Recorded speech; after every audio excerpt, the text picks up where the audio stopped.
ईद कुर्बान करीब आते ही इस्लामाबाद की मवेशी मंडियों में खरीदारों का रश बढ़ गया है। व्यापारी और शहरियों के दरमियान रेट पर तकरार का सिलसिला जारी है।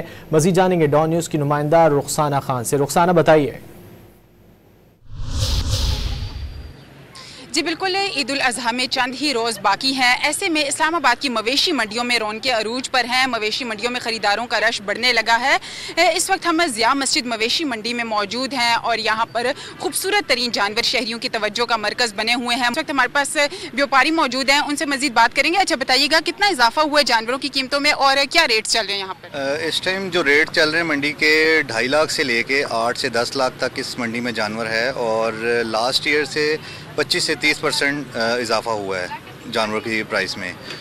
और सब जो ख़रीदार हैं उनकी यही कोशिश होती है कि हमें कम से कम जानवर मिले, लेकिन हम जो व्यापारी हजरात हैं सारा साल मेहनत करते हैं, जानवरों पे ख़र्चा है, बहुत ज़्यादा ख़र्चा है, तो हमारी कोशिश होती है कि हम जायज़ मुनाफा रख के जानवर दें। बिल्कुल, व्यापारियों के मुताबिक गुज़िश्ता सालों की निस्बत इस साल जो है वो जानवरों की कीमतों में 25 से 30% इजाफा हुआ है और इनका यही कहना है कि ख़रीदारों की ये कोशिश है कि मुनासिब रेट में उनको अच्छे से अच्छा कुर्बानी का जानवर मिल सके, जबकि व्यापारी ये चाहते हैं कि उनके जो जानवर है वो अच्छे से अच्छे रेट में जो है वो बिक सके। और ऐसे में इनका यही कहना है कि यहाँ पर ख़रीदार आ रहे हैं और अपनी इस्तिताअत के मुताबिक कुर्बानी के जानवर भी खरीद रहे हैं। जी बहुत शुक्रिया रुखसाना खान इन तफसील।